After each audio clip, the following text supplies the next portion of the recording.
may we have roll call? Thank you, Vice Mayor Walter. Let the record reflect that all council members are present, regardless, without Mayor Lance isn't on the agenda tonight. Excuse me. Okay. Thank you. And I'm still getting an echo on this microphone. Could we have a report out of? Yes, Mayor. The council had closed session today regarding labor negotiations. No reportable action was taken.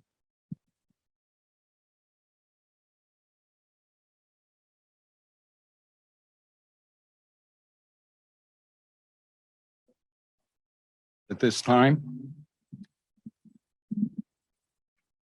Seeing no one, we'll go ahead and have an agenda review.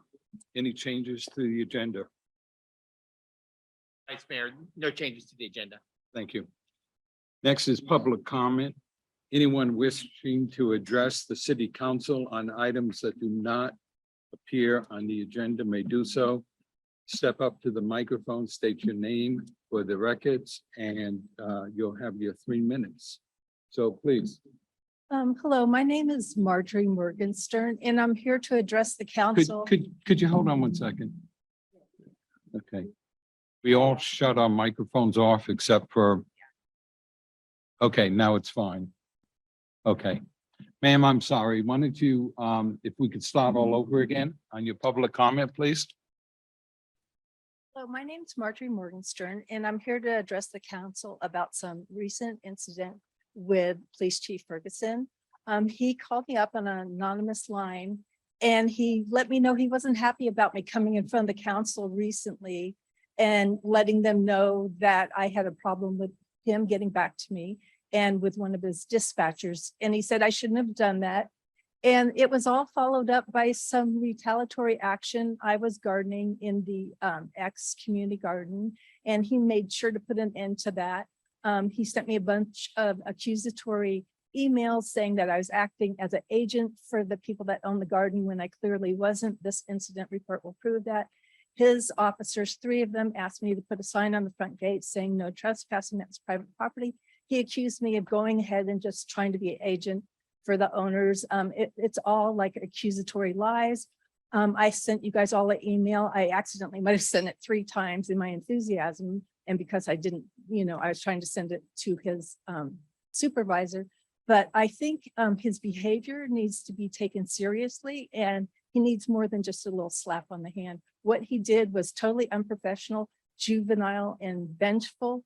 And it's like the Wild West, which this is Cloverdale. Anybody should feel safe coming up in front of the council and telling them what they need to tell them without feeling threatened afterwards by the police chief. Thank you. And I assure you the situation that you've explained is being looked at, so we just can't comment today. Okay. And Vice Mayor Walter, no one else is raising their hands on the attendees list. Anyone else wish to address the city council on items that are not on the agenda? Okay, seeing no one, we'll go ahead and close the public comment, and we'll move on to the first order of business, a proclamation, which Councilmember Cruz is going to deliver. And do we actually have the proclamation itself? Or is it just on the computer? We do not have Mayor, a copy tonight. Okay, thank you. Councilmember Cruz? Okay, we have echo? No, okay. Proclamation of the City Council of the City of Cloverdale proclaiming August 26, 2022 as Women's Equality Day in Cloverdale, and to recognize Women's Equality Day as a national day of celebration. Whereas women in the United States have continuously worked to gain full rights and privileges, public and private, legal or institutional, as citizens of the United States, and whereas women in every state and every cultural and religious group work to secure women's right to vote. And whereas Congress has designated August 26, the day the 19th Amendment was certified as Women's Equality Day. And whereas recognizing Women's Equality Day as a day of celebration throughout the country emphasizes the importance of women's work for democracy. And whereas almost 50 years ago, in 1976, the Sonoma County Board of Supervisors established one of the first commissions on the status of women in the state of California, with the goal of promoting equal rights and opportunities that enhance the quality of life for all women and girls, and addressing issues of discrimination and prejudice that negatively affect women in Sonoma County. And whereas women now constitute nearly 50% of our workforce, the majority of the students in our colleges and graduate schools, and an increasing number of primary breadwinners for families. And whereas women workers in Sonoma County disproportionately in the lowest paying jobs, suffer higher rates of unemployment during the pandemic, and are only now beginning to return to the workforce with more jobs offering a livable wage. And whereas even with the gains women have made, women workers earn only 83 cents for every dollar made by a male worker. Significant work remains to be done to ensure equal pay for equal work and guaranteeing that the lowest paid jobs provide at least a livable wage. Now, therefore, be it resolved, the City Council of the City of Cloverdale proclaims August 6, 2022 Women's Equality Day, celebrating the essential role of women in the well-being and economic growth of Sonoma County and the City of Cloverdale, and recommitting to realizing gender equality in the City of Cloverdale in all areas of employment and access to opportunities. Be it further resolved, the City Council of the City of Cloverdale commemorates Women's Equality Day as a national day celebrating the importance of the women's suffrage movement and the work to secure and expand equal rights today. And this is signed by Mayor Todd Lance. Do we have the certificate here? Councilmember Cruz, we do not have the certificate here because the mayor was absent. Our plan was to have the proclamation signed by the mayor and return it to you for presentation to the Commission on the Status of Women. Well, I would like to acknowledge that we have a fellow commissioner. I am a commissioner in the status of women, and we have this person here who is a commissioner. And I would like to know if maybe we can have a picture with her, since it's not here yet, but she came to receive it. Yeah. Yes, please come up, and are you going to take one? And I'll just Martha? say a couple words if I might. Okay, sure. Hello, my name is Gina Fortino Dixon. I'm a commissioner on the Commission for the Status of Women.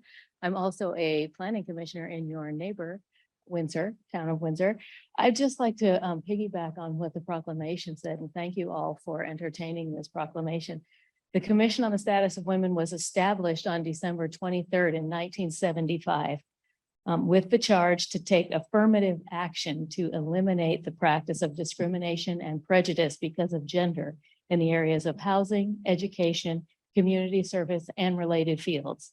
Since that time, appointed commissioners across Sonoma County have been working tirelessly on a volunteer basis to bring awareness to the issues that impact women and girls to the leadership of these communities.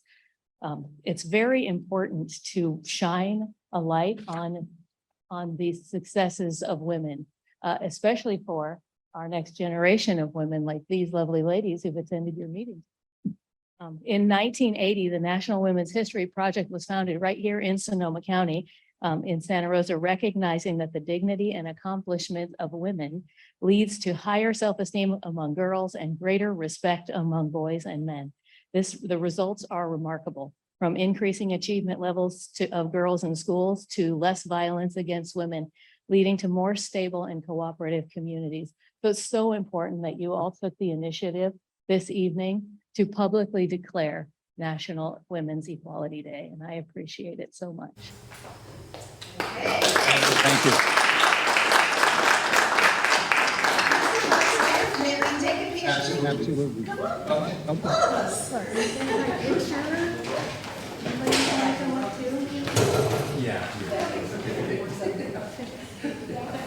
So Gina, if you could come up here. Oh, with the girls too. We have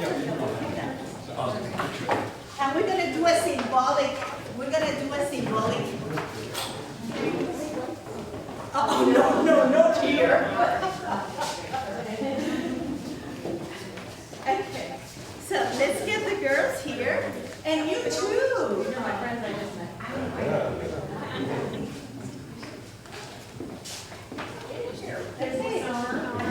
Yeah, women's business owner. Cheese, fromage. I just watched this family TV show, so I'm all about it. Okay, done, Hector? Yeah. Good. Thank you very much. Thank you very much. Yes. We'll get that posted out.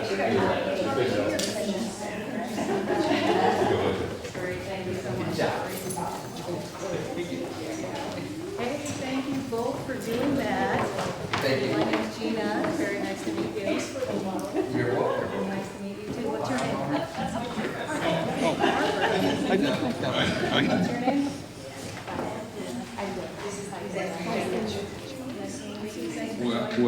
Well, thank you, Councilmember Cruz, for reading that proclamation. Council members, is there anything you'd like to add to that? I just want to thank our visiting commissioner and all of the service that Councilmember Cruz has provided on the commission on the status of women. Obviously, our work is far from done. And I'd also like to encourage the young ladies in the audience and anyone who might be listening is that not only do we have the Sonoma County Commission on the Status of Women, there is a junior commission for young women who would like to get involved. And I would encourage you to visit the sonomacounty.ca.gov website and take a look at this commission and other commissions that you might be interested in serving on. And it's a great opportunity and way to get involved. So thank you both for your service, and there's more to do. Any other council members like to make any comments? Okay, well, let's move on to the next presentation, which is a presentation by Michael and by Hector, having to do with the new website for Parks and Recs.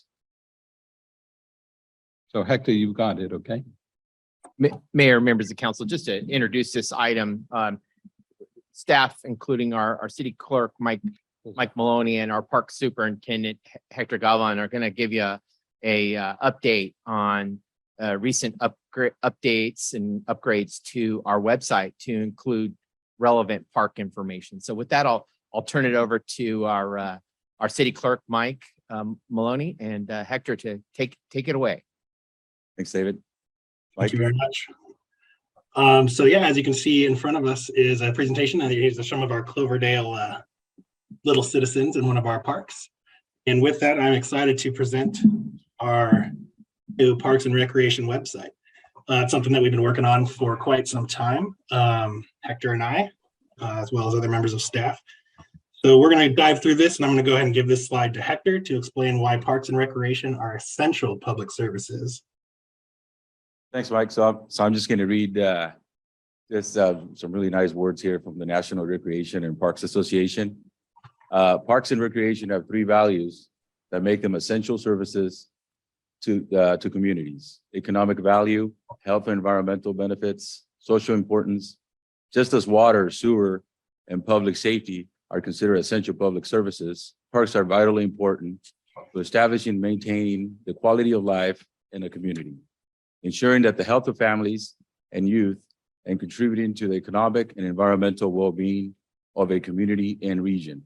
There are no communities that pride themselves on their quality of life, promote themselves as a desirable location for businesses, to relocate or maintain that they are environmental stewards of their natural resources. Without such communities having a robust, active system in parks and recreation programs for public use and enjoyment. Thank you, Hector. So previously on our website, we didn't have a large, if any, park and rec presence. So that is what we're here to show you today. If you now go to www.cloverdale.net/parks and rec, or go to our departments page here, it's going to bring you to our new landing page for parks and recreation. It looks something like this. So at the top is a paragraph kind of describing the importance of parks and recreation and what Cloverdale has to offer. And then each one of these squares highlights an essential area of the Parks and Rec, the various divisions within the department. So I'm going to go ahead and go through these pretty quickly, and we'll start with the top four. So the first page, if you click on it, is our neighborhood and city parks. As I said, once you click on that button, it'll bring you to a page where you have a description of each of our parks with a picture, as well as a park map showcasing the location of each one of our parks, as well as an amenity chart. This chart is pretty handy, something that we are really looking forward to showing, as far as the public can go on here and select or look at any park they're interested in and know what amenities are available in that park. Decided to break up our trail and open spaces. Way we could highlight them a little bit more. We could offer a flyer, we could have some downloadable maps for folks, as well as the general description and some photos. Next is our reservations and permit page. And on this page, it'll bring you to a site that has our application and which and other information. I'll go ahead and leave this one to Hector to explain further. Thanks, Mike. Yeah, so regarding the City Park Scout Hut, this is a project that we've been working now for a couple of years with a goal in mind to perhaps create some revenue to the Parks Department. Recently, we performed some electrical repairs to the building. And then as you guys can see in the picture, we did some exterior painting to the building. So we're hoping, we allocated some money this fiscal year. So we're hoping to tackle the furnace and a little bit of work in the kitchen. And then that'll give us, get us one step closer to start thinking about renting it to bring some money to the parks. Thank you, Hector. Next is a page that we're really excited about, which is showcasing something that we're already doing, but we're more memorializing it now on our website, which is our volunteer opportunities, something that we want to call our VIPs, or volunteers in parks, and giving them an avenue so they know how they can volunteer with the city, whether they're a scout looking to gain their eagle, or they're a student working towards their volunteer hours for graduation, or a service club, church group, or business, or other organized group that wants to volunteer in our park. We basically have individual waivers, as well as a project proposal form, which I'll show you here, which is something you can click through and submit to our park superintendent, Hector.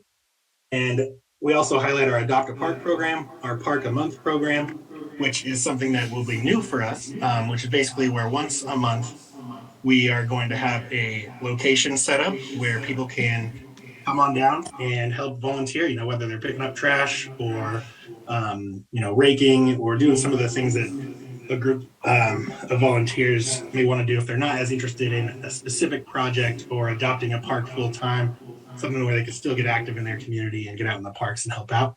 And I'll go ahead and leave that with Hector to add anything that I may have missed. Thanks, Mike. Yeah, like Mike mentioned, this program has been in place with us for several years now. We just now are officially advertising it. We currently work with the high school students to help them, gather all their community service hours that they're required for them to graduate. We're also working with the court referral program. We get some volunteers from there too. And sometimes we just get regular Cloverdale residents that want to volunteer. So I think now that we're making more of a presence on our city website, I think we're going to get a lot more folks willing to volunteer. Thank you. Next are our youth sports and activities pages. I noticed a typo there. We'll go ahead and get that fixed. So these two pages we're going to highlight at once. They're basically very similar. They're where we currently will have, for example, on our youth sports and activities page, links to other organizations, groups that we support to keep kids, and the adult page will be similar to keep adults and youth involved. Slowly but surely, as recreation gets some traction, we'll start to be able to put online our own programs in line with, working with local organizations. That's where those two pages will be. Special events and activities. Basically, we'll go to a page that shows our current programs we have, things like Friday Night Live, Cloverdale Performing Arts Center, Links, the Citrus Fair car show. Working closely with the Cloverdale Chamber of Commerce, we're hoping to make this page pop even more, photos, and make it more of a user-friendly site, and hopefully add some more events as, again, the recreation side of the division gets more traction as time goes on. Next is our aquatics page. Currently, it's more of an avenue, so folks looking for aquatic information in the city of Cloverdale, it'll bring them to the YMCA page as they're currently programming our pool. In the future, we're hoping again that page will also get more of our own programming as we evolve. Next, we got our public art page. This page basically highlights how important art is to our community, involving the Sculpture Trail, Cloverdale Arts Alliance, and we're hoping again, classes and programs may be on here as they evolve. Next is a page that we think is really important for the community for information. You can find information on future park projects. It'll bring you to a page.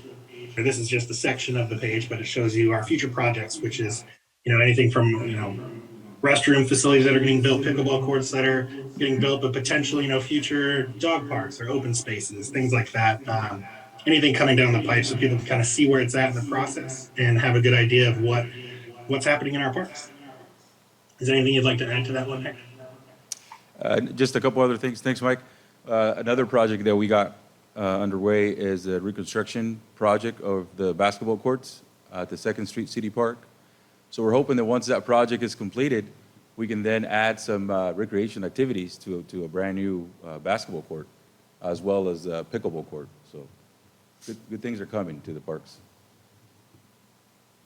Definitely. Next page is pretty self-explanatory. The arborist and tree removal page does give citizens an avenue to find links from our code regarding tree preservation, street trees, tree removals in our application, as well as our contact to the city arborist, Hector Gallo. And meet the staff. We felt it was really important to put a face to the folks that are out there working on our parks daily. So as you can see here, it gives you a little description of the staffing levels we currently have and the amount of acreage that they have with the neighborhood and community parks, landscape and lighting assessment districts, and our open spaces and trails. So I'll go ahead and leave this to Hector since this is his staff. Thanks, Mike. Yeah, you guys are seeing a picture of myself and my staff. Miguel Sanchez, he's a great asset to the Parks Department, very knowledgeable, very smart, as well as Mario, who's a part-timer with us, seasonal worker here with us. He's great. He wants to tackle projects on a daily basis and always doing it with a smile. So I'm very proud and I'm very fortunate and very lucky to have a crew like I have now. It's great. Thank you, Hector. And next at the bottom of the page were 4 buttons, basic park rules page. It'll bring you to a page that has different code sections that highlight different rules we have for the safety and enjoyment of all. There's a park service request section. So if somebody in the public notices an issue, whether it's vandalism or water leaking, or they think some maintenance needs to be done, they can submit a request and it'll go straight to our superintendent. Previously, they had to either come into City Hall, file some paperwork, and it would get routed over to parks, or they would call in and basically the same process, where now it's a click away. We've had members of the public interested in knowing when different parks and projects are going to get done on more of a weekly or monthly basis. So clicking on this button will bring you to our citywide calendar, which will bring you to information, as you can see here. When I created this presentation, it was a couple weeks ago, but you can see Ferber and 2nd Street City Park field prep for soccer season was there, and you can click on that and read into some more information. It's the same calendar that our city council meetings, planning commission, et cetera, are put on, but it's an avenue for folks, again, to find information, and we can be as transparent as possible with it. Of course, those dates are subject to change. And last but not least is a link to contact the Parks Department. We'll go straight to Park Superintendent Hector, and that'll just go right into Outlook or whatever program they use to mail. So again, I did want to let you know that this is what the landing page looks like, and I did check it. It is mobile friendly. So if you go to cloverdale.net/parks and rec, you can check it out on your mobile device or on your computer. Again, cloverdale.net. Parks and Rec, we encourage you all as council members to check out the site, get familiar with it, and encourage your constituents to check it out as well. Any questions, comments, we would appreciate if you can reach out to us offline, just for the interest of time tonight. We just wanted to show you what we're up to. And Hector, if you have any closing remarks, I just wanted to thank you all for my side. Thanks, Mike. Yeah, just lastly, I want to just thank Mike, Kevin, David, and everybody that was involved with this. Yeah, it's a long time coming, and everybody put their heads together, and we got some great work down. I can't wait for all this stuff so we can start implementing our Parks and Recs department. And I want to thank Vice Mayor and City Council staff and City Council and staff for your time today. So. Hector, thank you. And Michael, thank you for showing the initiative to jump on this. And I think this is the nicest few pages that we have on our website right now. So you did an excellent job. I'm particularly a fan of the future projects where it showed the restrooms and the pickleball courts. And, as we discussed at last night's Public Works Subcommittee meeting, that it would be nice if we had that for even the Public Works Department and some other departments that the community can benefit to know. And what the heck are they doing? Here's some projects. Great. Council members, I'd open it up if you have any comments.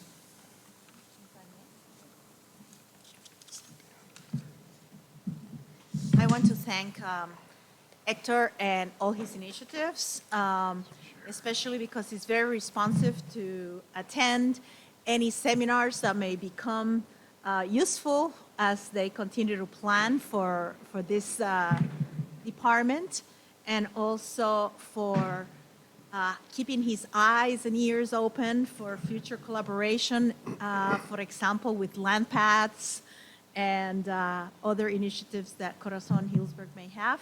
So thank you very much. We are very excited, and we are very much in need of a program. And count me in. I'll be out of council, but I'm still around, and I'm a lot of fun with kids. So I can always, lead some of your workshops or some of your programs. Perfect. Thank you, Councilmember Cruz. Councilmember Bagley. Well, thank you, Mike and Hector, for a great presentation. It is so timely. I think I mentioned this at an earlier council meeting, but one of the big takeaways from a recent Cal Cities conference was how parks are at the forefront of the cities providing services and amenities for the public. And so this is just really timely and responsive. And I think that COVID really exposed that need for people to have outdoor recreation. And, the programs that we're offering to kids and family, it's the anchor that keeps them in the community and connects families. I mean, I don't know how many, I don't have kids myself, but I don't know how many of my friends, I find out that, oh, well, they know each other. Oh, our kids played soccer together. And so it's like, oh, well, then they have that connection, and that's what really, builds those ties of community, is going to those soccer games and those basketball games. So having it be really evident and transparent and easy to get into, especially if you're new to the community, I think you've done a fantastic job. But I'm always thinking about 2.0, unfortunately. So I'm going to throw down the gauntlet. You have to get a rough draft, and you have to get information up on a website, throw it up there and see how it works. What I'd kind of like to plant a seed for in 2.0 is I'd love to see, and I love that idea that we have all our list of coming projects, whether it's public works or parks, that those are listed. But it's also so helpful to see that, hey, that this project was funded by Measure M, or that road, I just came back, we were just in Point Arena over the weekend, and all of those SB1 signs for those road improvements were up. And it's just so important for the taxpayers and the ratepayers to know how their, tax dollars are being spent. So I know we've done that in the past with other projects, but I just think that if we also included it on the website, like, hey, this was a grant from Ag and Open Space, and this is, the amount of work that went into doing it. I just think it's great for the public to understand that it just doesn't come about. It's a lot of hard work, and it's making sure that we're in a position so that we can, we have these plans and this vision ready so that when we want to go out for grant money, we're ready to do it. And then we can report that and say, hey, we were successful in going out and in getting that grant money. I'd also love to see a link to what's unfortunately at the Sonoma County EDB website. They did a great report, I think it's 2017, on the impact of outdoor resources and recreation. And I think that when they revise this report, which I hope they do post-COVID, the numbers are going to be even more shocking and impactful. But it would be great if we could, in addition to linking back to financial resources for projects, we kind of link back to, hey, this is helping us contribute to the Sonoma County outdoor tourism plan, for example. And it's in line with the resilience community plan. And parks, in addition to being such an important resource for families, for recreation and getting out, they're also key in our fire safety and resiliency strategy. And so the more information that we can kind of, tie with those plans, with our parks plans, it's just helpful to, for everyone to kind of understand how they all work together. So I appreciate your hard work on this, and it's a great start, and I know it's going to grow with our program. So Thank you, Councilmember Bagby. No, those are great ideas. I think that's something we can add. We do have larger numbers utilizing the Parks Department. The parks, when we have fires nearby, families do go to the park looking for shade or just water, using the restroom and stuff. So I think it's a great idea. Thank you. Thank you, Councilmember Bagby.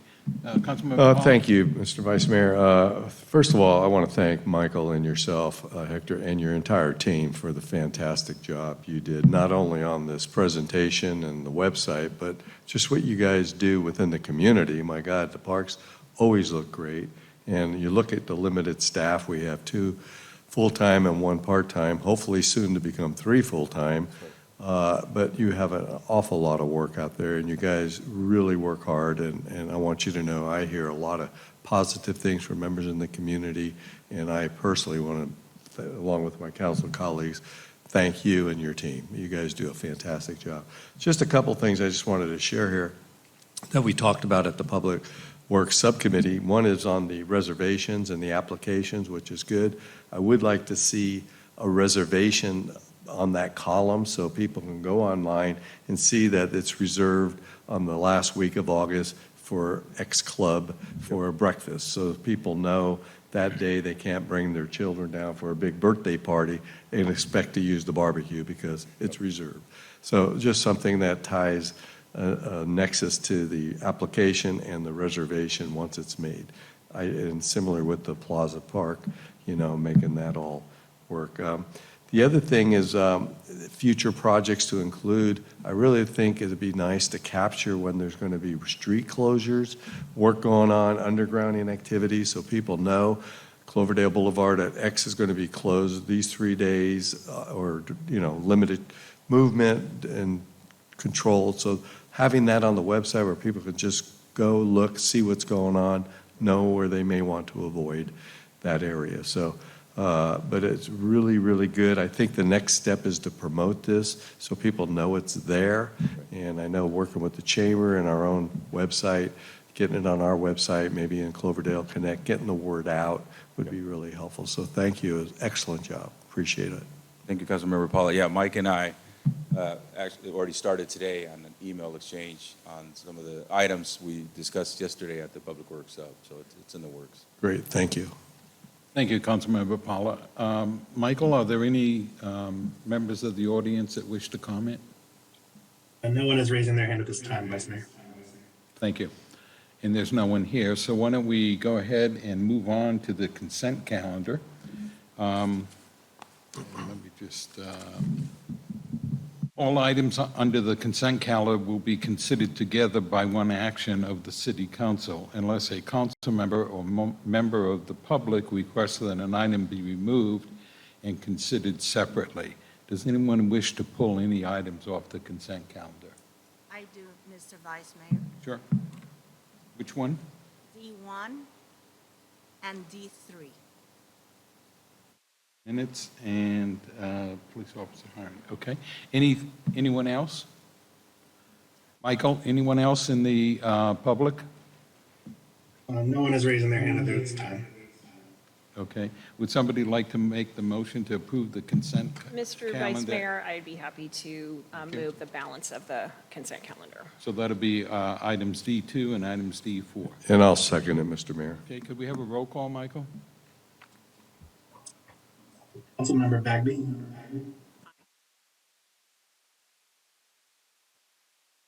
That was an aye, sorry. no worries. Councilmember Cruz,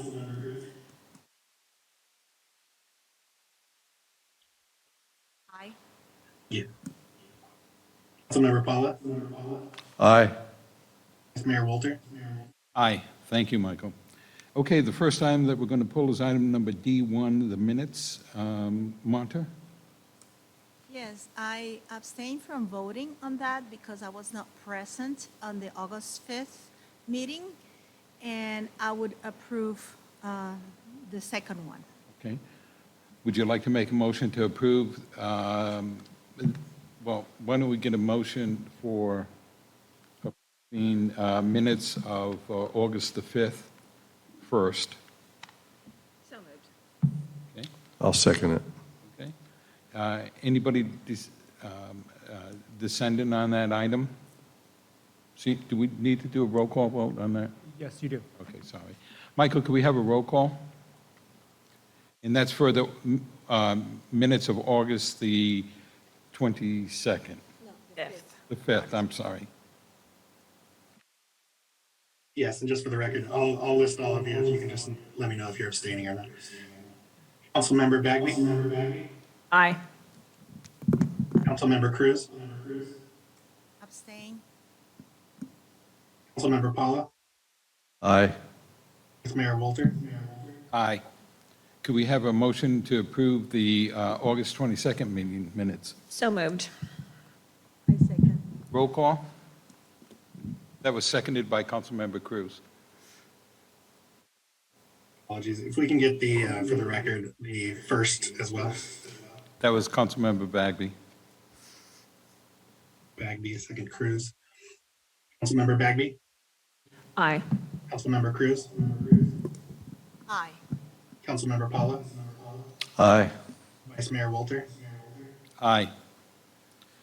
Okay, next is the D3, consideration for establishing a police officer hiring incentive program. And who would like to take that item? And Vice Mayor, I think, and I'm not sure, is Councilmember Cruz, were you just pulling it for a separate vote? Or would you like or were you asking for a report on it? Okay. Would somebody like to make the, Mr. Mayor, I'd like to move the approval of item D3. Second. okay, could we have a roll call, please? Thank you, Vice Mayor Walter. Councilmember Bagby, Aye. Councilmember Cruz, No. Councilmember Paula, Aye. Vice Mayor Walter, Aye. Okay, so that concludes the consent calendar. Thank you, Michael. I know it's difficult. Mayor, if I can, just real quickly on item D3, just want to let the record reflect that the motion passed with 3 votes in support, 1 vote in opposition, and 1 absent. Okay.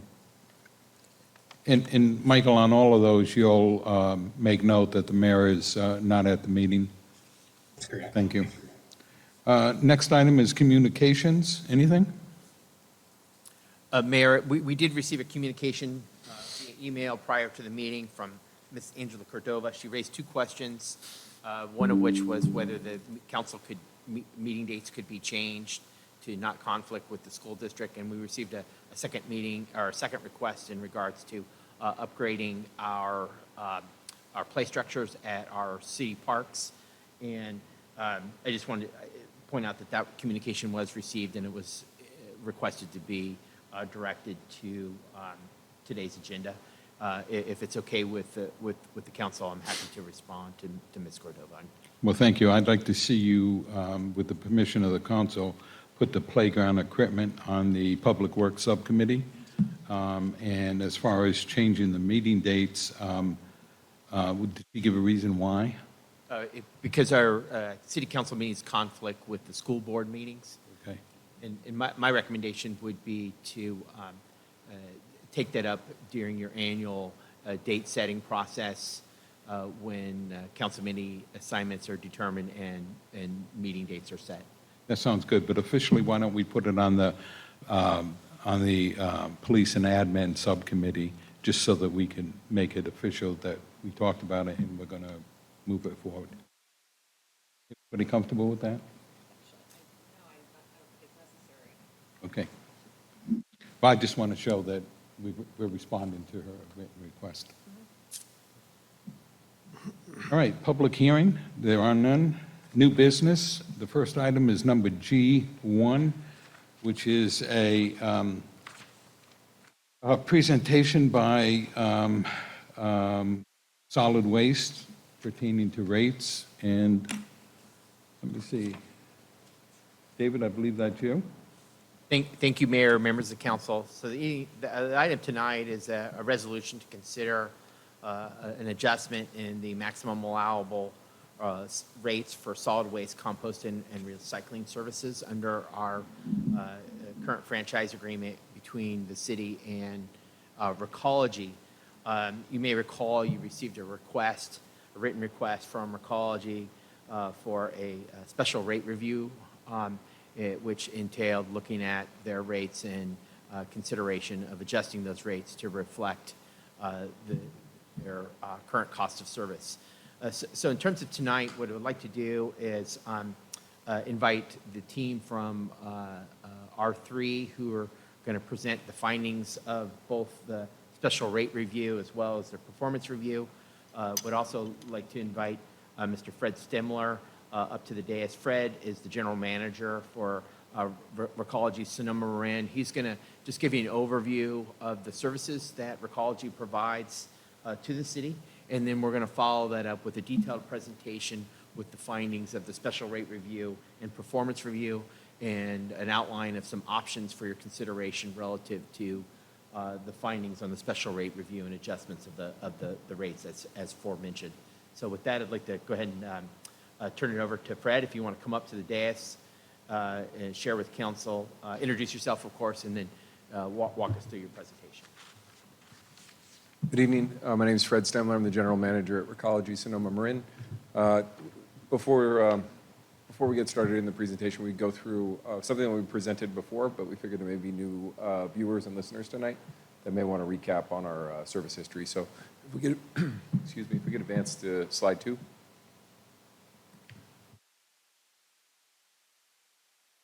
Thank you, Michael. Okay, so a brief history on Recology and our relationship here with Cloverdale is we've been here since 2017, late. In that time, we presented before, but for those who aren't familiar, Recology is unique in that we are 100% employee-owned. Every single person that works there, every single job has equity in the company and continues to earn annually. Nobody can have more than 1%. It's kind of the gold standard, in my opinion, as far as DE&I goes. So we participate with both union and non-union. It's the employee's choice, and we honor that depending on what department you're there. We provide, of course, our core basic services are diverting first, so we look for highest and best use of non-waste products, so recycling, compost, C&D. We also provide, of course, garbage services, street sweeping, and then we also take these recycling products and process them at our main plant back in Santa Rosa. Next slide, please. So services specifically in Cloverdale, we service the roughly 3,000 customers here with 2 single-stream recycling carts per customer is the kind of standard eligibility that people can ask for, as well as our trash and compost services. yard waste and food waste is eligible to be combined at the residential and commercial outfits. And then we extend the opportunity for homes to have residential countertop food containers. It may seem like a little thing, but it's actually kind of a fan favorite, frequently requested. Helps just get that material that would otherwise go in the bin in the kitchen, make its way out to our collection vehicles. So all in all, we usually spend around 160 hours per week servicing. There's Adolfo, Esteban, Alberto, Uriel, and Jorge are your collectors that are out here doing a variety of different services. And then you have people in the background and also in our Waste Zero department. There's Emily, Nikki, Mike Lockwood's another one, supervisor. These are names that maybe you've come across. We're frequently in the area. And then, of course, the customer service representatives. There's 27 of them in our office. There is one on-call cleanup event per residential account each year. We have, I'll advance to the next slide. So one thing I'd point out, it's funny, my kids this week, we just got to notice that the food services are being arbitrary, or they can't keep up with the demand, and so they're just not going to serve as food for a week in the schools, which I think is tragic.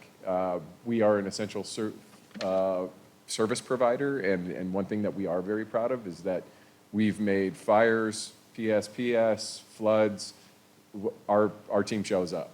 We may be a day late here and there. We don't do it perfect, and we try and own it when we do, but nothing stopped us thus far, and we intend to keep it that way. So COVID-19 as well, we've all been hit with it. We've been at work every single day, but that's the job that we signed up for, and that's the job that we're going to do.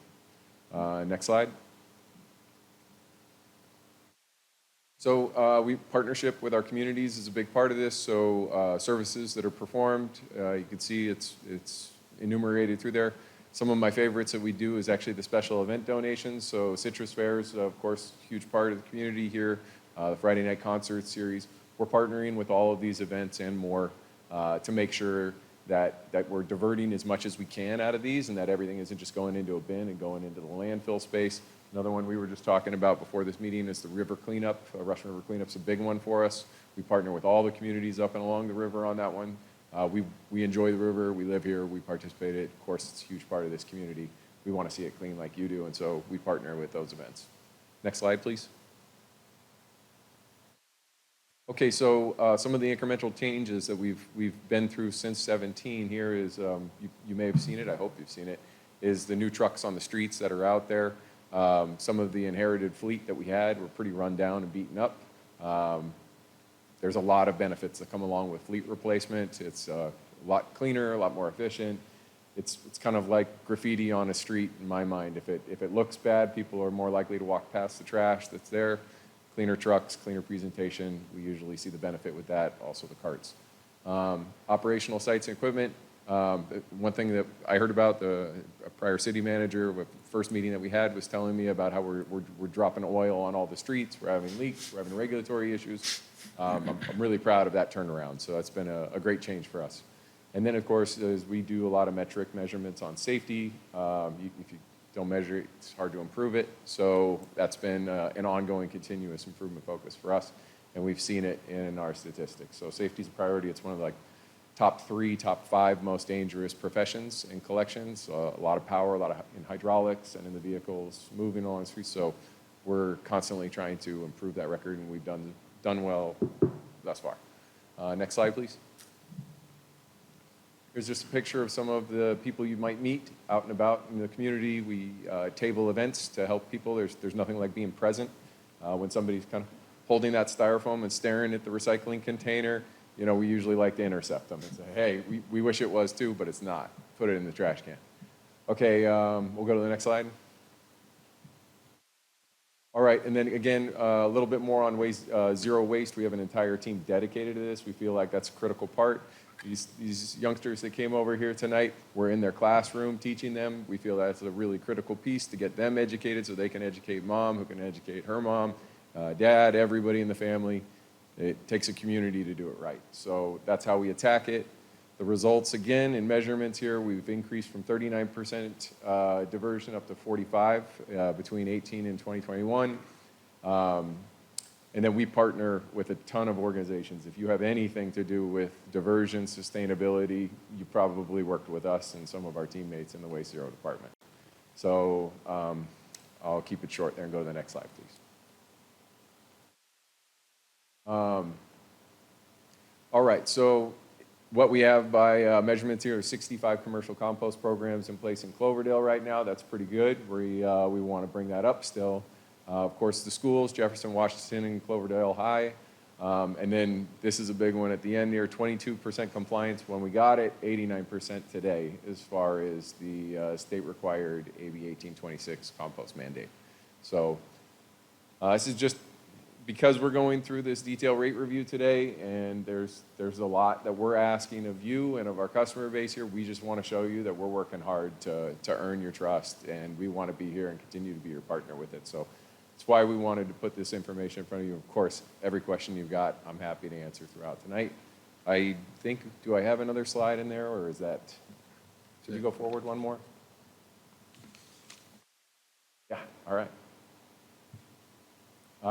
I will answer questions whenever you like. I can wait as well if you want to continue through the presentations. Why don't we continue with the presentation, Fred? I'll Thank be you. right over here.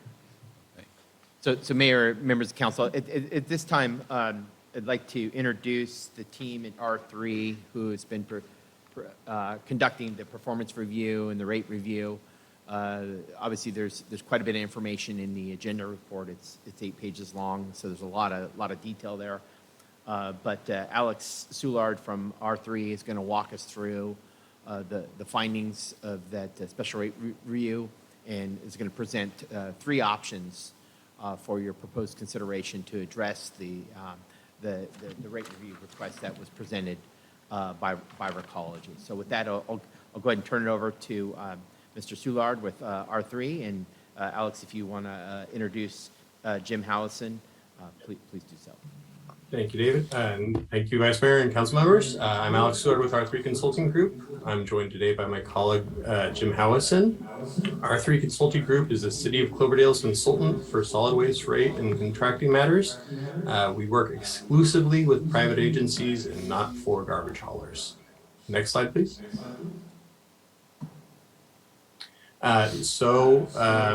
Just giving you a little bit of background of our presentation tonight, we'll be covering so per section 6.6.6 of your agreement, your franchise agreement, the city council has sole and exclusive discretion to grant some, all, or none of the requested special rate increase.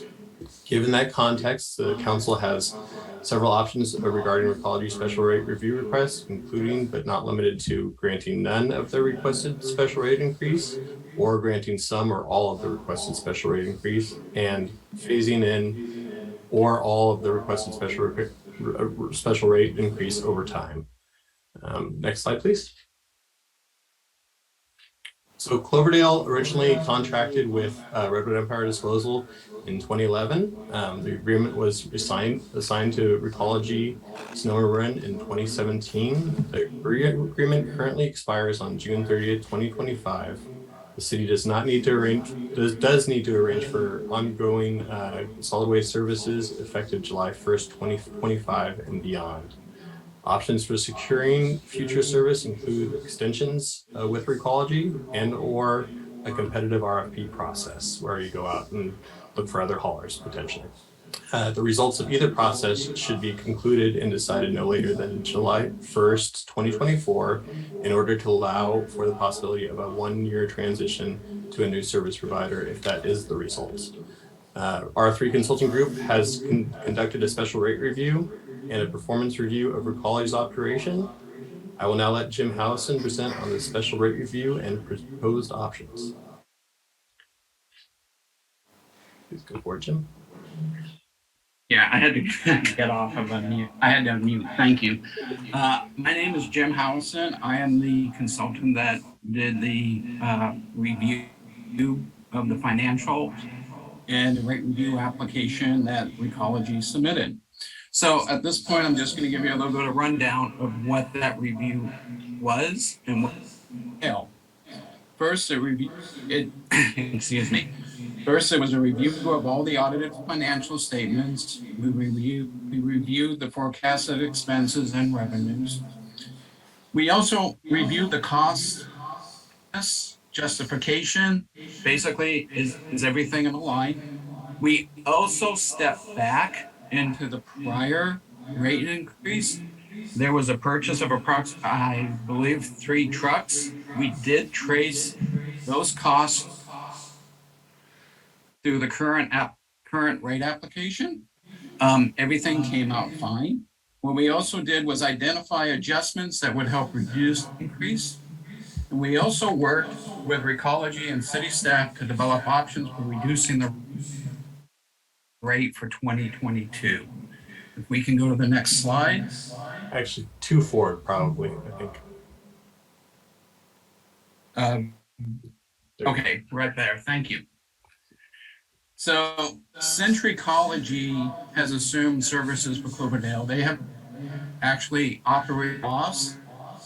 And the primary reason for that is there is a pretty significant gap between the rates, the revenue, and the operating costs.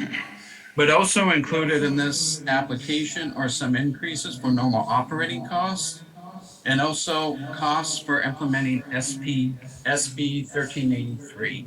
Next slide, please. So based on our review, without any adjustments to the rates, Recology will suffer a $1 million deficit. The reason for that is that expenses are approximately $1 million. Projected revenues right approximately $2 million. Now, referencing back to the previous slide, the primary cause of this gap is there is a $776,000 gap between revenue and the operating expenses. Now, as mentioned, there are other costs that are being covered, such as normal increases in operating expenses, costs for SB 1383, in addition to some adjustments to the franchise fee. But actually, in all actuality, those 3 components, the increase in the operating expenses, the SB 1383, and the franchise fees are rather small in comparison to the revenue and the expense gap. Can we go to the next slide, please?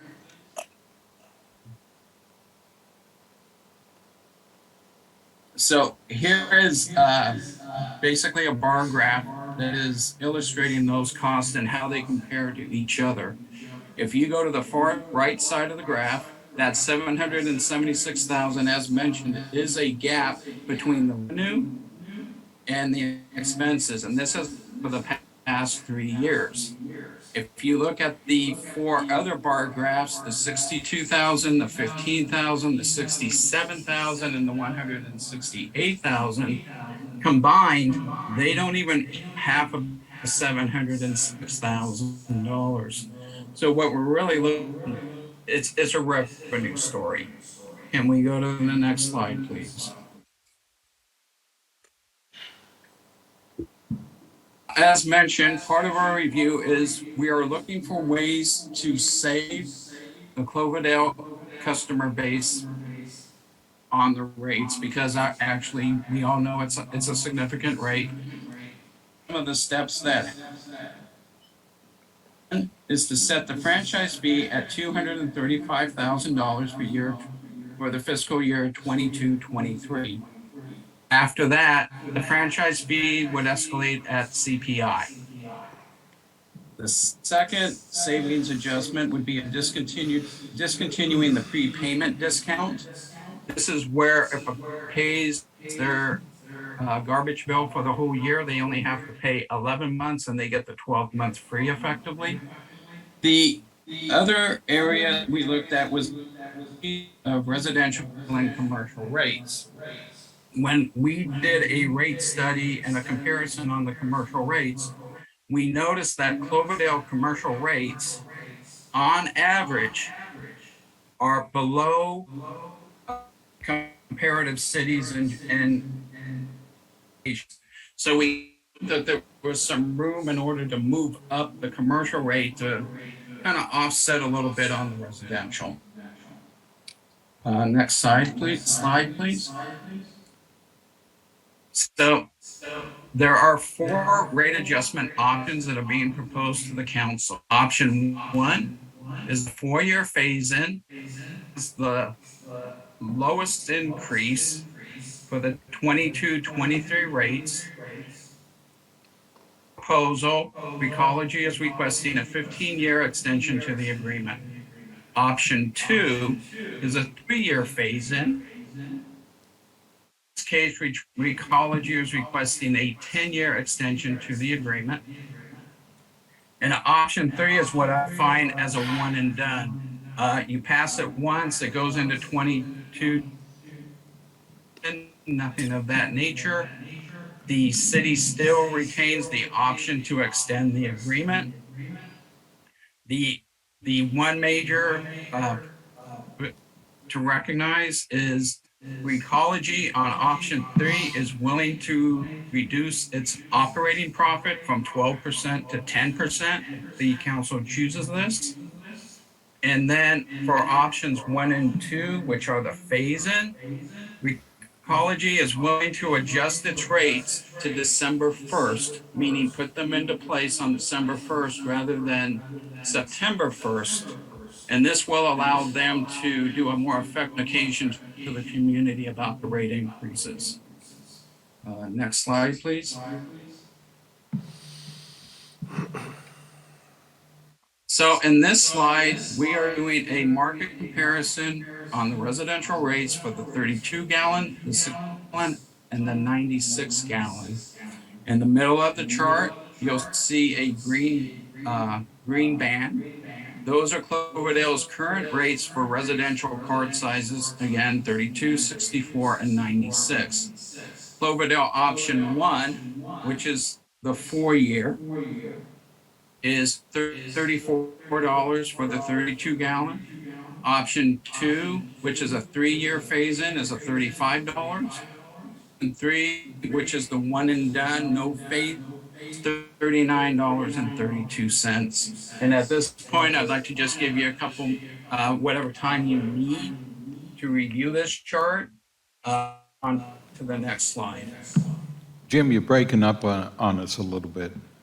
I'm sorry. Do I have to go back to some of the other slides or is? No, I think you're Okay. fine, but just going forward. Okay. So with the council's permission, the next slide, or do you still more?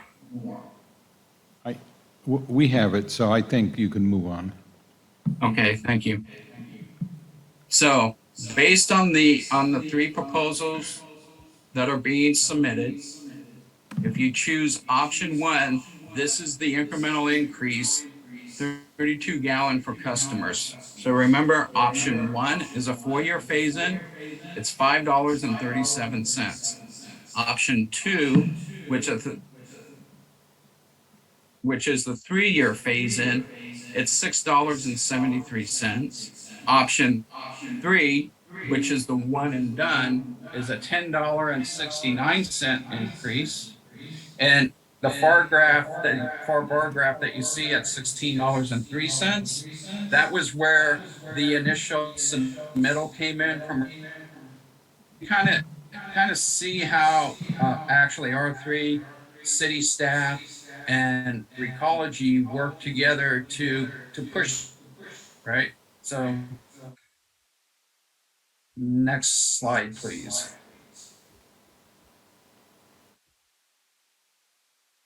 Did a comparative on the residential rate. We did the same thing for commercial rates, and more specifically, the 3 cubic yard bundled rate.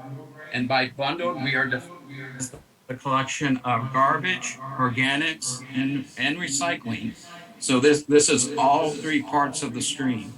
Again, the current rates are highlighted in green, and options 1, 2, and 3 are orange yellow tinge.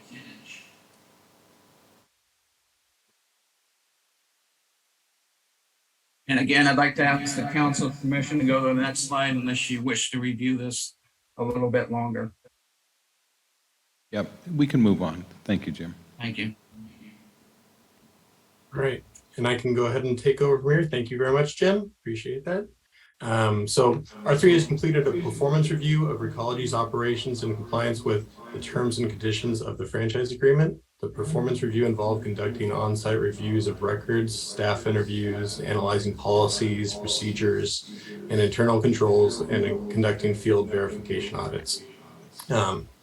We assess contractual obligations and Recology's overall hauler operations, including billing and franchise fee payments, collection operations efficiency, diversion efforts, performance for various safety practices, customer service, collection productivity, and vehicle maintenance benchmarks to industry standards. R3 has found that Recology is providing an effective solid waste management services to the city of Cloverdale and it is compliant with its primary contractual obligations. R3 identified a few areas for improvement, which will be communicated and resolved with Recology. For example, older service containers can be replaced with new, consistently colored and labeled containers. Similarly, certain best management practices for safety can be refreshed. Overall, the performance review did not result in identification of any critical issues that would impede the city's consideration of the special rate review request or extension of the franchise agreement. R3's report of performance review findings will be made publicly available once it is finalized. Next slide, please. So this R3 conducted a survey of comparable market rates for residential and solid waste services in Sonoma and Marin counties. The 32-gallon monthly residential rates are used as representative examples. So this is just kind of your chart of like where are we compared to all the other cities around us. As shown in the chart, Cloverdale's current residential rates are below average. Proposed residential rates options 1 and 2 for rate year 2022, 2023 remain below the average of comparable rates for the current rate year. The monthly residential rate for option 3 is slightly above average, though it is expected that the average will increase in the coming years due to the need to fund SB 1383 compliant programs and to update trucks and do things like that for other cities. You may wonder why Marin County jurisdictions are included in the residential comparison. To better represent the market value of residential collection services, we demonstrated communities that are typical of Marin County with rates from solid waste companies other than Recology. These rates provide a reasonable profit to these companies. They fund SB 1383 costs and have been subject to detailed rate reviews by those agencies within the last several years. Next slide, please. So this chart demonstrates that Cloverdale's current commercial rates for 3 cubic yard bins are well below average, the lowest of the comparison cities. Similar to residential rates, the proposed commercial rates will remain below the average for comparable rates for the current rate year via all 3 options. As noted in the last slide, the implementation of SB 1383 programs by all these agencies and additional costs are expected to raise rates across the board. Next slide, please.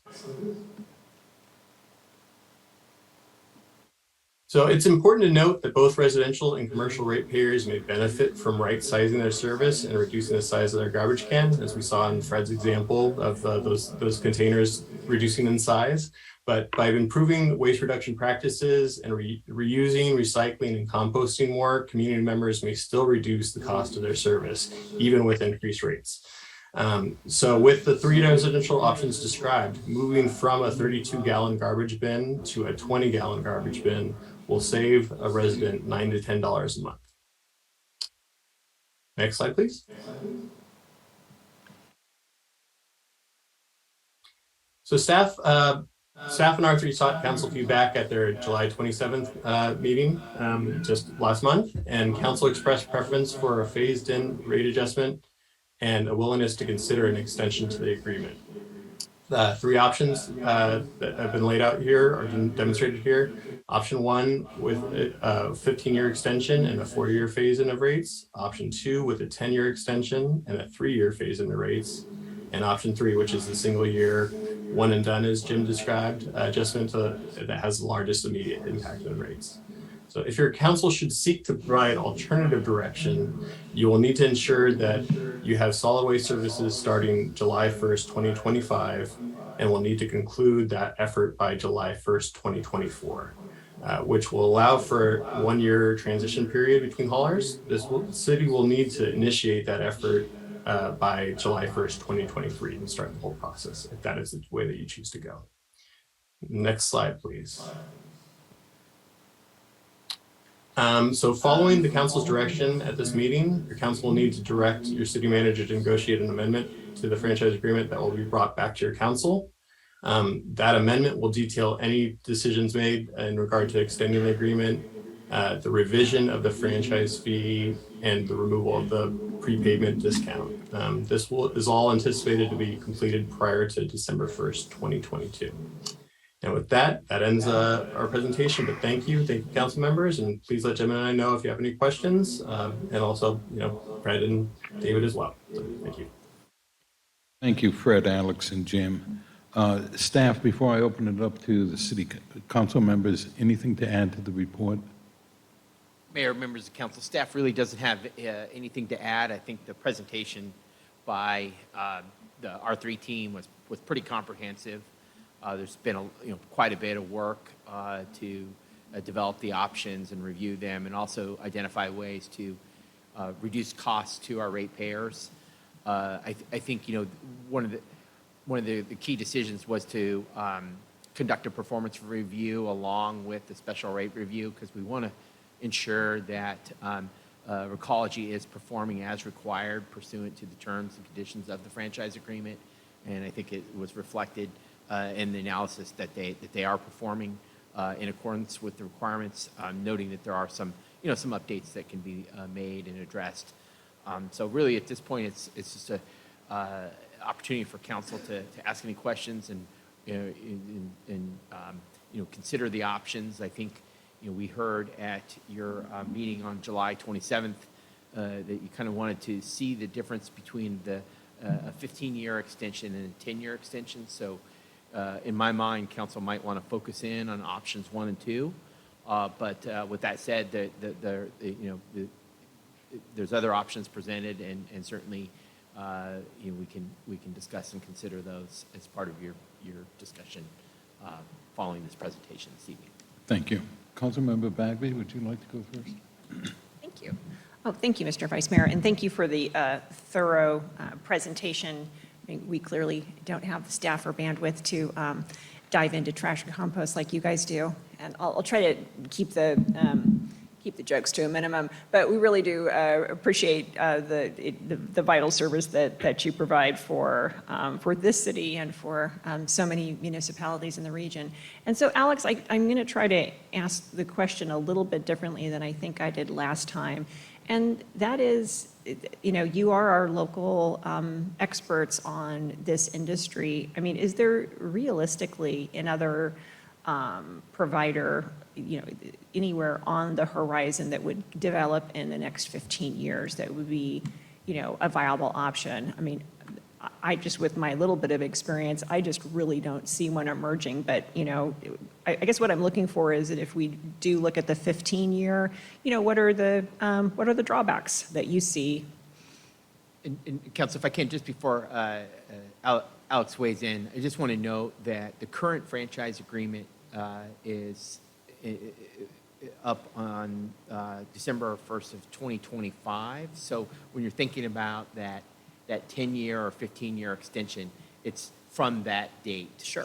So it's that's why you have 2040 and 2035. And I think that that's a great piece to point out, because I think it's really easy to say, oh, well, 15 years, that's a long time. But I think that in this, when you're talking about a contract of this nature, it just isn't as long as, it's not even as long as your mortgage possibly. So, so just Alex, if you could weigh into, your take on the 15-year term, what other opportunities might we miss, or is this really the direction that that our region is going? Is that Recology is the primary and probably best provider? I think that, and I would just verify what you said, is that Recology is the primary provider for Sonoma County in a lot of these areas. With that exception, Windsor does have another, service provider for them. But I don't think that they're necessarily looking to expand any efforts, but I can't say that on their behalf. But looking forward, I think that garbage business is a long-term business. There's a lot of like big capital costs, and I think that Jim can also speak to that if we do want to. But yeah, I don't see a lot of change in the next 15 years and becoming a more dynamic marketplace in the North Bay. But that doesn't necessarily mean that it won't happen. Right. One of the things I would like to add on that is over the past few years, there's actually been more of a consolidation within the waste management where local family ran operations, smaller operations have been basically taken over by books, the Recologies, the waste. So there's really nothing on the horizon that says just new, but should be, I mean, this is a guess, right, Ken? But there should continue to be some level of consolidation of the smaller players. Cruz, anything at this point? Okay. Councilmember Paul? No, I'll wait for public comment and then make a few comments. I just had a couple things. Could we, can we take about a 5-minute break? And then we'll come back and finish up the questioning, okay? So we'll come back here at 7:30. Thank you.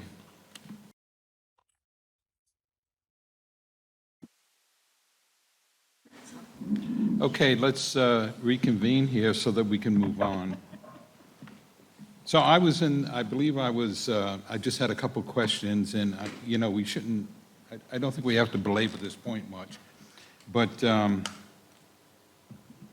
slide 15, where ways that ratepayers can save money, of course, the most obvious one is taking a smaller can. But then you have things like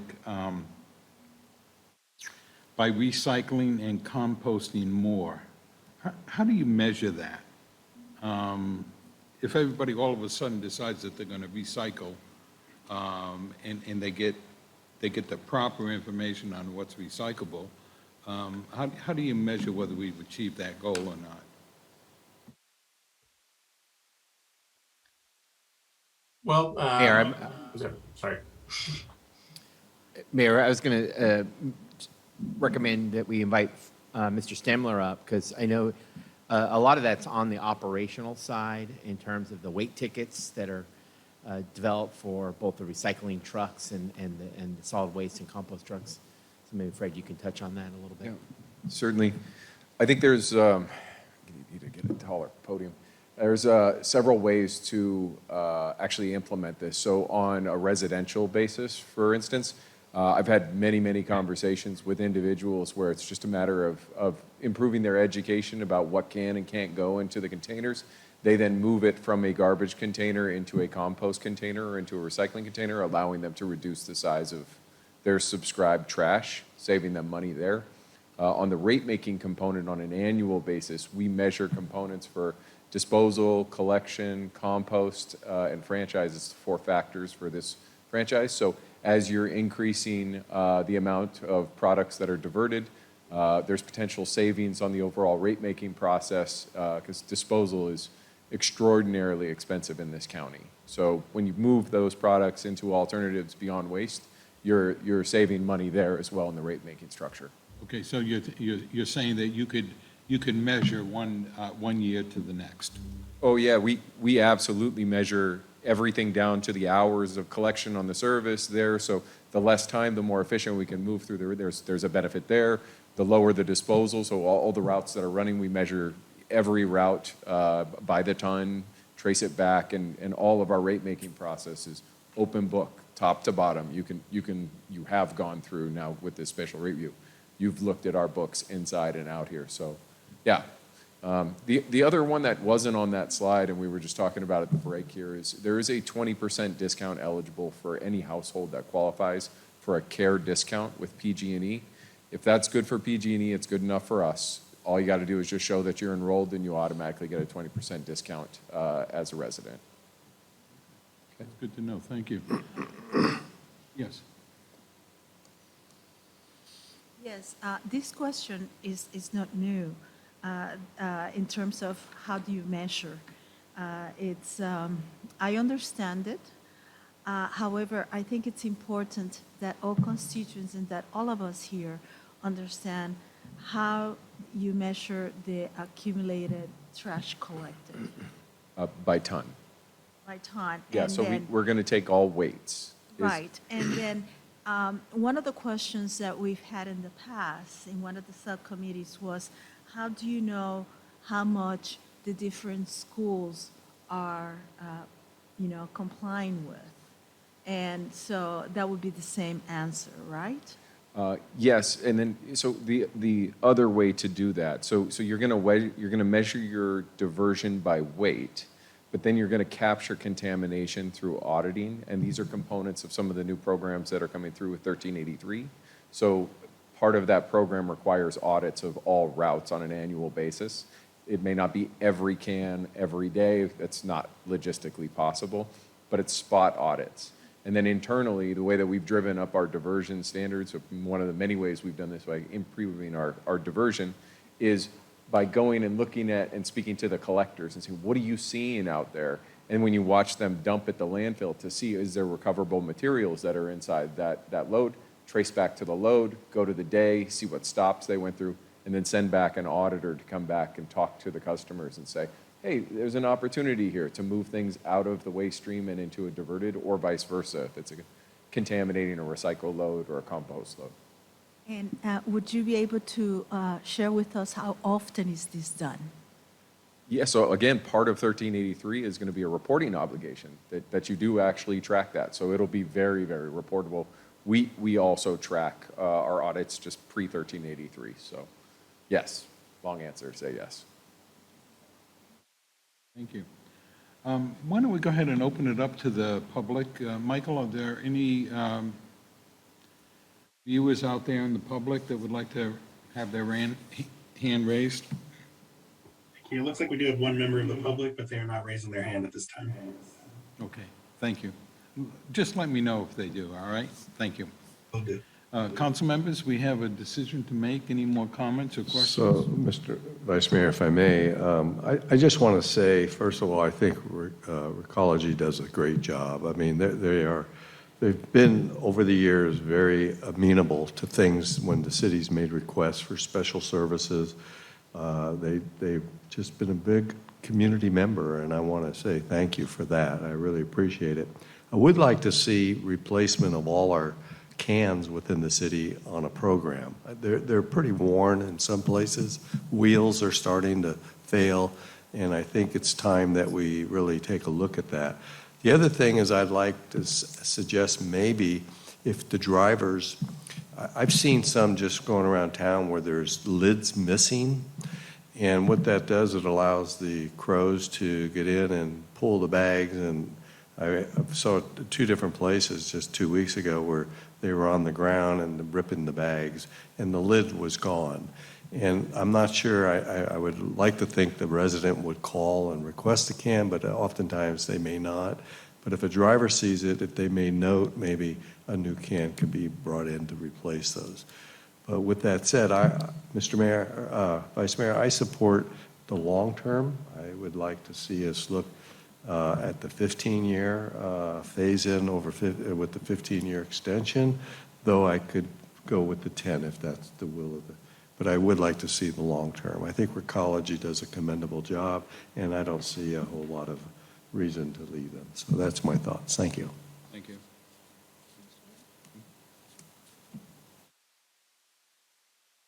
I just wanted to say that today there was this big truck with all these new containers going around town. And I was wondering, is it because we're going to have this tonight in council? So mine got replaced today. Thank you. Thank you, Mr. Vice Mayor. Yeah, I really appreciate the thoroughness and the ability, and thank you to our city staff as well, because really kind of being walked through it twice because it is so much data, it is so dense, and there's a lot to think about. I was a little hesitant to jump into that, what tonight I think we're calling option one in the 15-year agreement, but I've become much more comfortable with it, just having been walked through it again, had time to carefully consider it because it's a big decision. But I think that a huge effort has been made to make sure that we can get the best rate for our ratepayers. So I really appreciate all of the detail that has been provided to show what, and to compare the rates in different categories. So with that, all of this information, I'm much more comfortable moving forward with the 15-year rate. But like Councilmember Paula, I could live with the 10-year rate, but it's not my first choice. So yeah, and I'd be happy to entertain to make a motion when it's time. You can make a motion.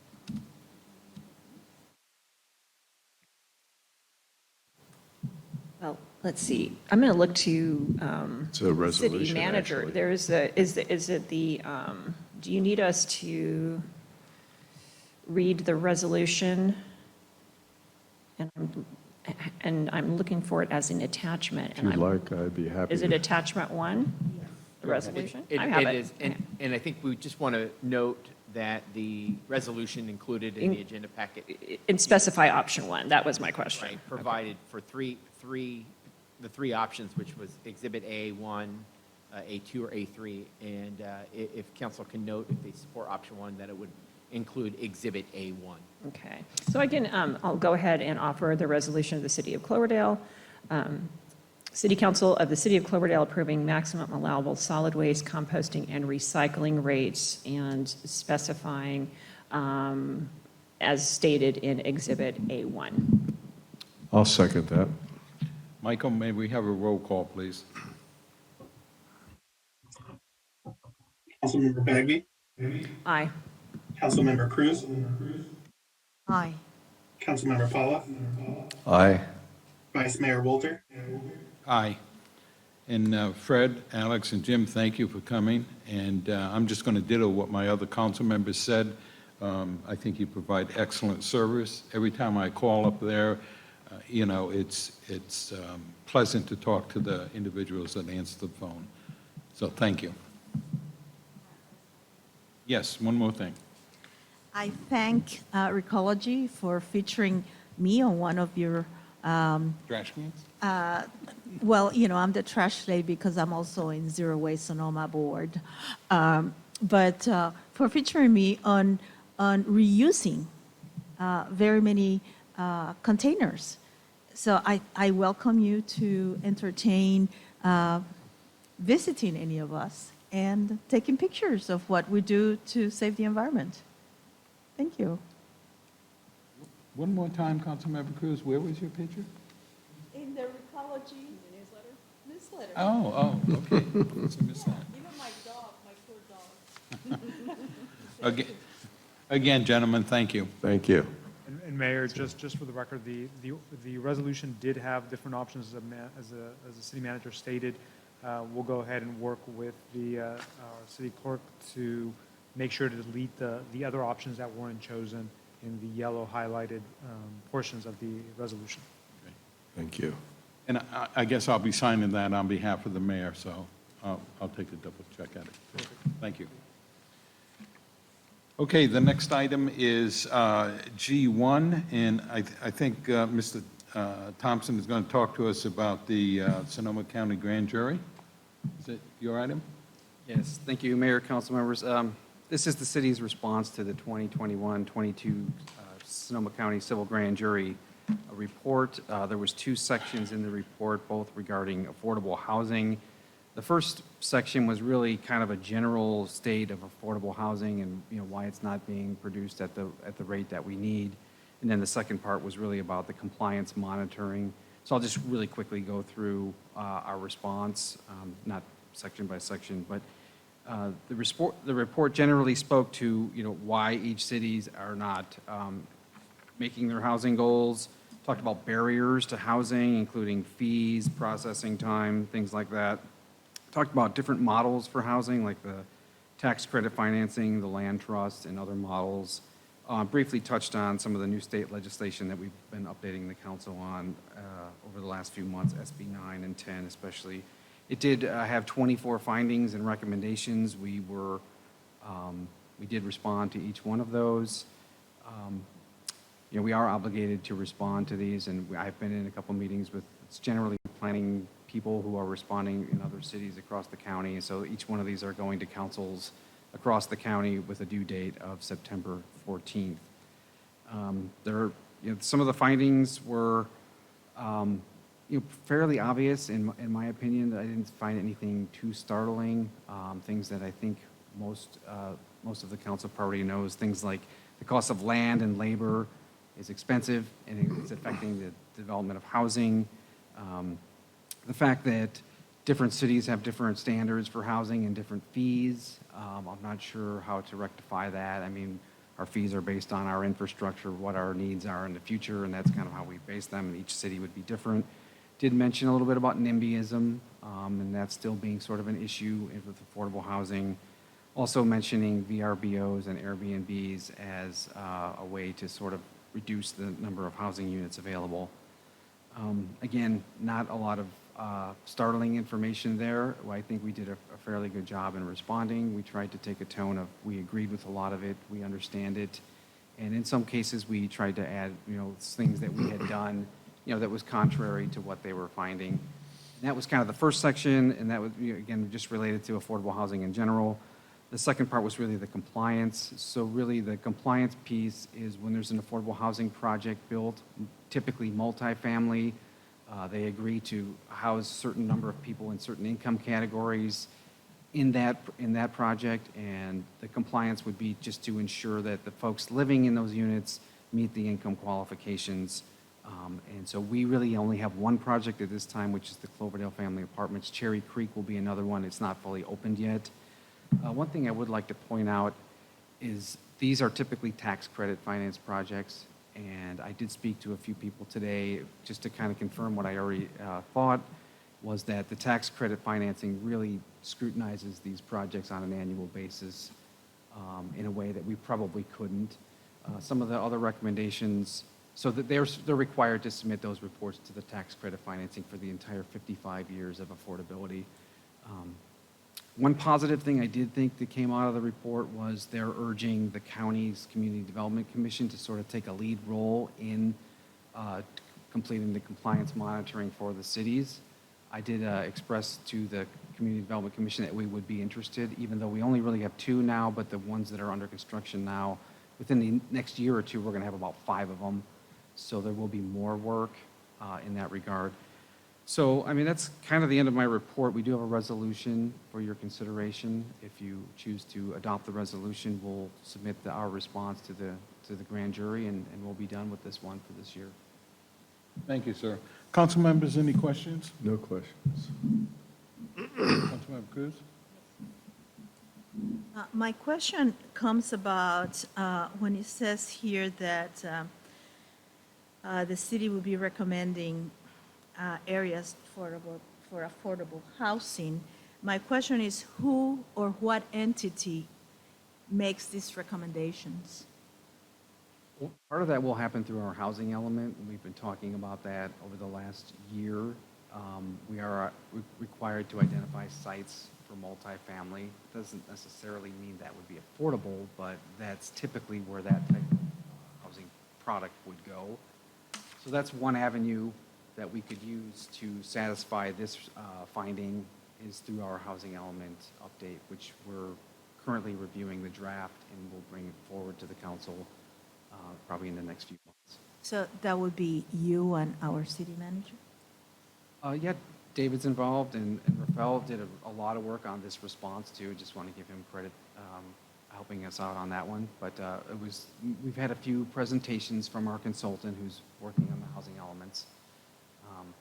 The good news about that is, given our RENA and given our current zoning, it doesn't look like we're going to have to do any rezones to accommodate the RENA that we're being applied to us through ABAG. So that makes it easier. And also in this document, it talks about sphere of influence. Could you let our constituents know what particular sphere of influence would be considered for Cloverdale? Yeah, I mean, it's kind of a planning term. It was voted on by the voters. I'm not sure the year, but that is really a line around the current city that goes beyond the city's boundaries where we potentially could expand into the future. And so that's really what it is. It's hard for me to describe it verbally, but it's on our website. And, you know, it encompasses a much larger area than our current city boundaries. So that's kind of where we're saying we could expand into the future. As you know, through the annexation process, it's not that easy. I mean, there's a lot of steps and a lot of paperwork and hearings before even the smallest annexation can occur. But that's our sphere of influence. And for people's, to visualize, it would be areas like McCree Road. It goes up into and the hills. River Road. Yeah, it goes down to, I can't remember the road to the south. It goes pretty far south. It's a fairly large sphere of influence. There's also the urban growth boundary, which Dutcher Creek, right? Doesn't go that far to the east, but it does go up into the hills, and it goes north to encompass that flat area up on the north end of town. Thank you very much. That's all, Mr. Vice Mayor.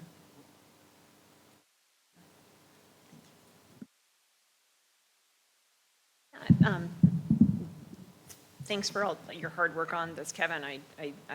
I'm happy with the response as it is, but it is very irksome to, and there's absolutely some valid points, but I don't know how much you can streamline and reduce fees, because that isn't the real problem. And it certainly isn't, the real affordability. It doesn't address the affordability gap as far as making a project pencil out within our city limits. I think that our zoning is in pretty good shape. I think that our processes are in very good shape. The barrier to anything that isn't a tax increment financed or a big luxury development is the fact that we don't have a tool like redevelopment to do the improvements on our aging infrastructure that can help make these a public-private partnership pencil out. And I wish the grand jury had sort of addressed that. And I don't think that's unique to Cloverdale. I think that exists in new towns. It certainly exists overwhelmingly in older rural towns like ours that have aging infrastructure. In fact, when I was doing some reading to prepare to go to the National League of Cities conference, one of the articles that kept popping up was the fact that the burden of water infrastructure is unequally assigned to cities, and it's just one of the things that makes development, like they're talking about, on the scale that they're talking about, really difficult. And so I know I fully support the response, but it's disappointing that there wasn't a more nuanced approach taken by the grand jury. But let's just turn this around and get it out of here tonight. Well, thank you, Mr. Vice Mayor. I agree with Councilmember Bagby. It's unfortunate redevelopment was taken away. That really put a shackle around what we can and can't do within our city. That was a really, really important tool, not only for Cloverdale, but throughout the state. And when they took that away, it just put shackles on what we can accomplish. They didn't take requirements away, just took the funding away. And so we struggle all the time with these projects, and it's just not right. And really, the burden goes back to the state.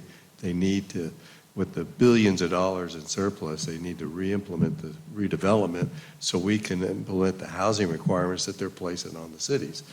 And without the infrastructure, you really can't do the housing. So it's an important tool, and hopefully we can address that in the future. But with that said, I want to commend the staff. They did a really good job laying out a lot of important questions and a real well thought out answers. And I want to say thank you for a well-written response to that. Thank you. Thank you, Councilmember Fowler. Kevin, I think at one point over the last couple of weeks, I sent you an article about San Francisco being audited for their slowness in responding to the housing element, because it was something like 400 days for a permit to be approved. We're nowhere near that. So thank you for your hard work to make sure that we're not going to get audited. But also, at some point, I'd like to have a conversation with you pertaining to sphere of influence in our urban growth boundary, how they blend together, along with the contiguous properties that we would have to annex to accomplish our sphere of influence. So I think that would be interesting to talk about at some point. Council members, there's a... Do we have public? Michael, is there any public that have their hands raised? We currently have 0 members of the public attending the meeting. Okay, thank you. Councilman Bagby, would you like to make that resolution? I'm happy to offer the resolution. A resolution of the City Council of the City of Cloverdale authorizing a response to the Sonoma County Civil Grand Jury Report regarding affordable housing, past, present, and future, and affordable housing monitoring and compliance. I'll second that. Do we have a roll call, Michael? Yes, thank you, Vice Mayor Walter. Councilmember Bagby, Aye. Councilmember Cruz, Aye. Councilmember Paula. I can't hear anything on my end. Councilmember Paula. Aye. Thank you. And Vice Mayor Walter. Aye, thank you. Okay, we're going to go ahead and move on to the last item, which is designation of City of Cloverdale's voting delegate and alternate for the California Cities Annual Conference. So Michael, this is yours, but I'm just going to ask, just real quick, who's attending? I'm going. Okay, Joe? I am not going to go. Do you think the mayor is attending? I do not believe that the mayor has indicated whether he would like to attend or not. I think by now we probably would have enrolled him if he had an interest in attending. Yeah, So I'll Mr. leave it Mayor, up to... I'm happy to nominate Councilmember Cruz, since it will be her last conference. I'll second and, that. We'll second that. So who should we make the alternative? How about I'm the alternate? Okay, And I'll second that. okay. Do you need a roll call on that, Michael? We can do one just for consistency. Yes. Yes, we need a roll call, I'm sorry. Councilmember Bagby, Aye. Councilmember Cruz, Aye. Councilmember Paula, Aye. Vice Mayor Walter. Aye. Thank you for making the Michael, presentation easy for me. I didn't mean to take your presentation no. away from you, but Thank you. it's getting late. And there was only two council members going, so it's pretty easy. Subcommittee reports, Finance and Administration. Our next meeting is September the 5th. It says canceled on it. Oh, because of the holiday. So the next meeting will be October the 3rd. Planning and Sustainability. Our next meeting is October 18th. Public Works, next meeting is the 27th. We had a real good meeting last night. I'm not going to get into it with you, but we got a presentation on the slideshow that we saw this evening on the new website.